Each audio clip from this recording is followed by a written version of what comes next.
Here's PAth Productions is we're highlighting stories. And we all carry a story, right? We're all fulfilling our personal journey. That's our story. That's our myth. Can you talk about the stories that you're telling through your music, lyrically? I like that, grandmother spider. That's a big question, Maya. I can start. I'll let you talk about the lyrical part.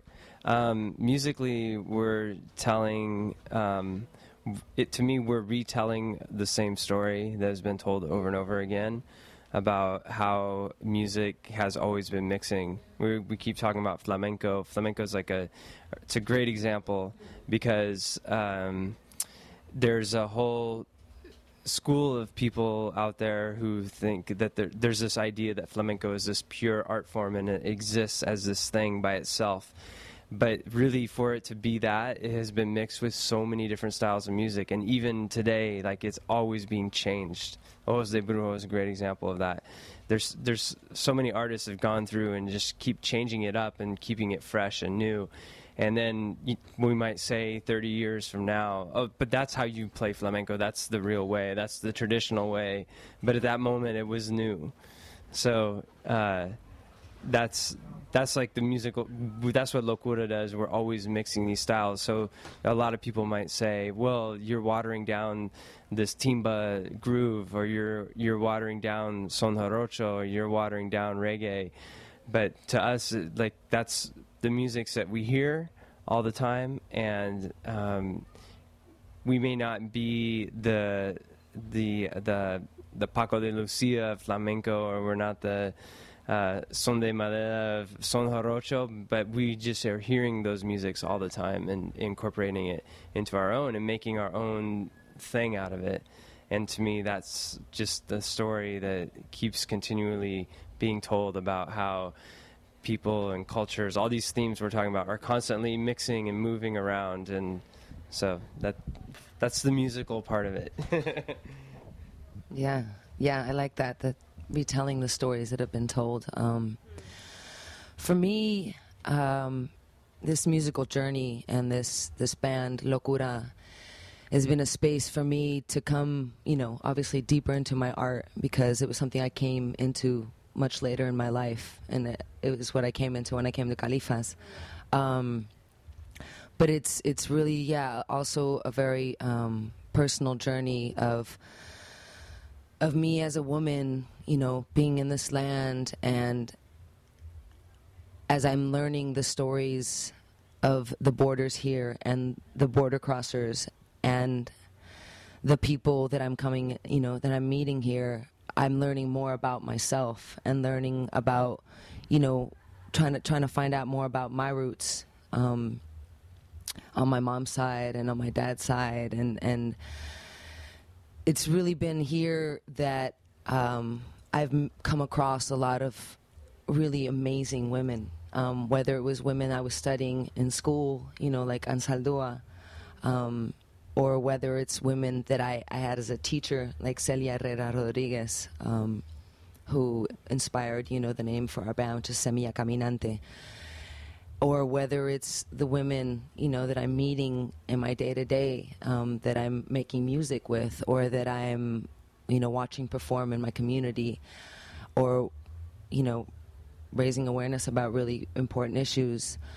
I've just been amazed and inspired and really strengthened by the work that's being done in San Francisco and all around. So the music talks a lot about me coming into myself, but as I'm connecting with other people around me, and how we are so necessary to each other, working together, and that I only exist in my relation to the people around me, and what am I cultivating with my band members and with my household and with my community? What am I trying to create with them? And every little piece is so important, and everybody's got so much to give, and that's a lot of what the music talks about. Beautifully spoken. So you mentioned a bit of the origin of your name. Can you talk to us about the story behind Locura? The name of the band? Yeah. Locura. Well, yeah, just right off the top, it's a word that obviously incorporates two words. So it's a play on words. You have locura, which is madness, and then you have locura, which it cures it. And so right off the top, I love playing with words, and that was one of those words that I suddenly was looking at one day, and I was like, oh my gosh, ¿cómo no me di cuenta de que locura? Like, how did that happen? And I get really, I geek out on words and, origins of words and, why does this word used for this? And, where does that word come from? And why it's made up of, words that come from here, So I started geeking out on that word. I was like, how is it that the word madness it cures it in it? It's just, coincidencia, and I'm like, no, nothing's coincidence, So I started thinking about that and thinking about what could that mean for us? What does that mean for me? And just thinking about my own personal history and times that I've had a really hard time, or struggles that I've had in my life, and then realizing how that's made me stronger. And so it kind of connects to that, and it also connects to the idea of this crazy world that we're living in, with so much crazy stuff going on, but at the same time that in the midst of all that chaos and globalization, we've been able to make certain connections, and ironically enough, connections that take us back to the past, to our roots. And so that's it. Locura it talks about all that, finding that peace within the madness, and I don't know if I just even made it more confusing. No. ¿Y para ti? ¿Algo así? Lo mismo. Sí. Vale. Va. Bueno, so we're on Warrior's Path, right? And so our final question to both of you guys is about the essence of a warrior. And so another mythology that we bring into the work that we do is the phoenix rising. And how important it is for us to have this concept in mind, because even the Buddha said that life is suffering, that life brings us challenges, and that in those challenges it is an opportunity to change, that the only constant in this life is change, right? How important do you think it is for that change to occur from within?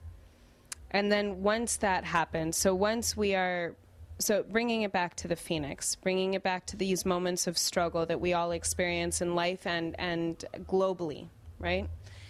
That these are opportunities for us to become stronger, more radiant, more in unity, more in harmony. Can you talk about your personal passage through a realization of individual growth, and how it's led you to stand hand in hand, mano a mano, with your compañeros all around the world, and how it's making the global process a stronger one? Gives me the mic first. That's a really great question, Maya, because I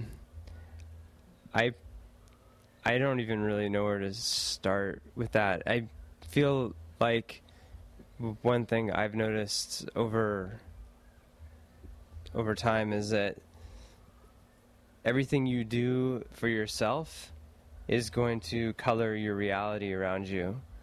And so if I'm cultivating peace inside my own heart, then I'm going to start to see the world that way. And maybe I'll just see people being more peaceful with each other, or I don't know, maybe I would not pay as much of attention to violence or something. Thank you. And I wanted to ask the same question to you, Kata, but I wanted to add a little something to it, because you talked about your maestras, you drawing influence from these powerful women around you for who you are and for the expression in your work. Can you talk to our listeners about the importance of reclaiming the feminine, taking the power back into the feminine, and in a sense bringing that female warrior stance in life of empowerment? How important is it for the changing of the world right now for there to be a strong female roles?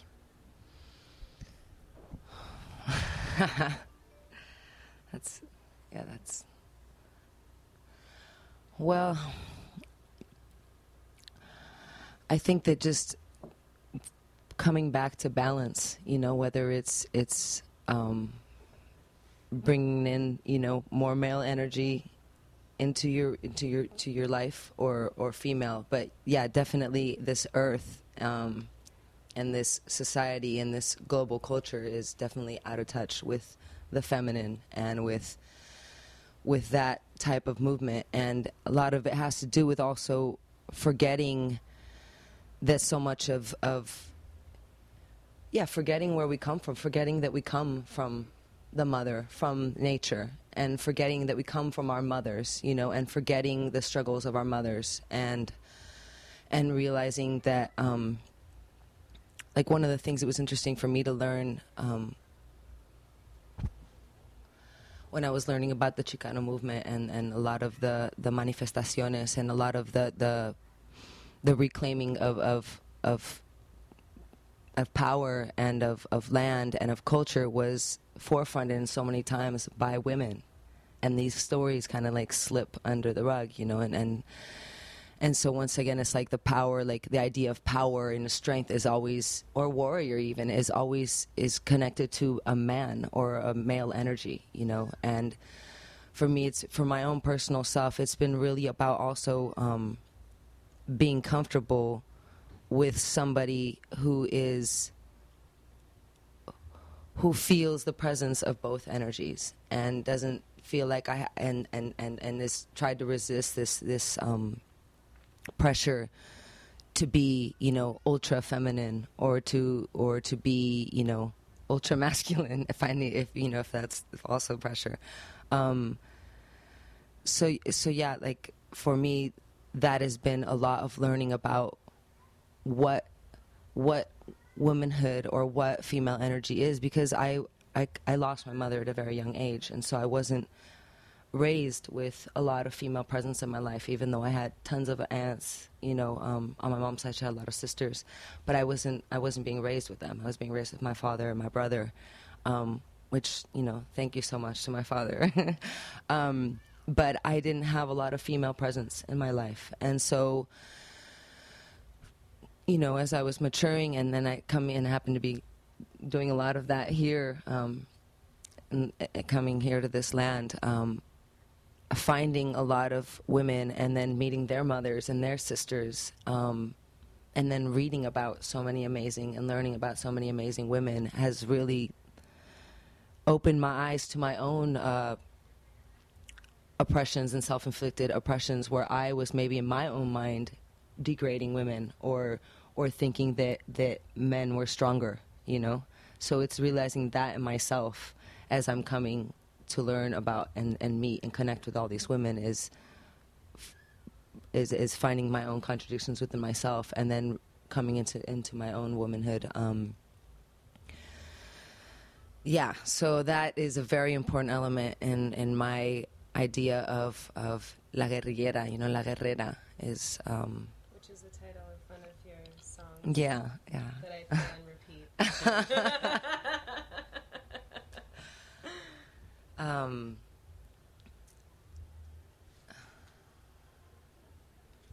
That's how one little thing about, since we're talking about the power of the feminine, that's one thing that we've always tried to do as a band is have we actively seek out female musicians. When the band started, it was just Kata, Rachel was the percussionist, and me. And one thing that's really unique about that, other than just having two females in a band, because you look at the bands that are playing here still today, and you're lucky if half of them have a female in them. It's mostly all guys. But to have a female percussionist is like a whole nother thing, because girls can't play drums.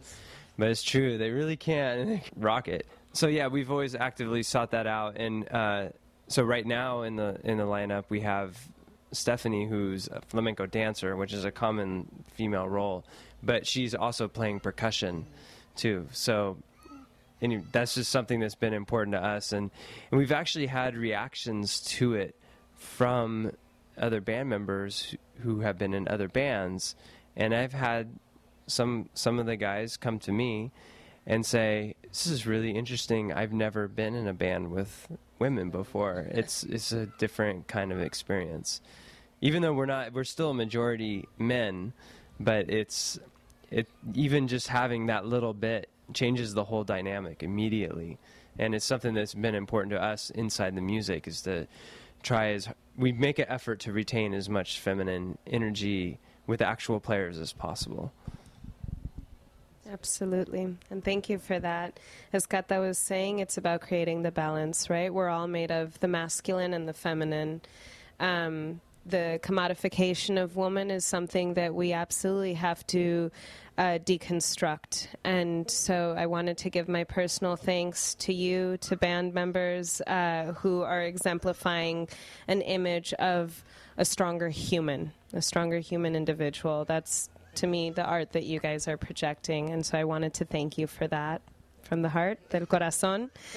And just to wrap up our interview, I wanted to ask you guys where our listeners can go to hear more music, to hear what's upcoming. You guys are coming out with a new album. Can you talk about the new album?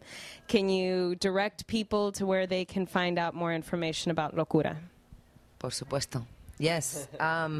We are so thrilled to have this new album, because it's been a long, hard journey to accomplish it. It's been 3 years since the last album, and we had many times that we tried to start, and we finally started, and we finally finished. We made the album, and it's we're going to have the release on October 8th at the Brick and Mortar in San Francisco, right on Dubose and Mission. And we're going to be joined that night with MC Rai and DJ Canyon Cody. And if you want to find more music and more information about us, you can go to locuramusica.com, which is LOCURAMUSICA.com. Or you can go to the Facebook, /Locura Musica. Did you want? What more could you ask for? Yeah, come celebrate with us, because it's going to be a really epic night. We've been waiting for this moment for a long time. Excellent. Yeah. Excellent. And this only means we can start recording all the new material we have. Beautiful. Well, we will definitely be there at Brick and Mortar for your album release. Also, for our listeners to check out Locura coming through KPFA and doing a live broadcast with us. But until we see each other again, thank you so much for sitting with us, for being on the warrior's path, exemplifying that spirit outward. Thank you so much. Gracias. Muchas gracias. Yeah, gracias. And this was Maya Nadjiel and Xochitl Bernadette Moreno on the warrior's path. Rock on.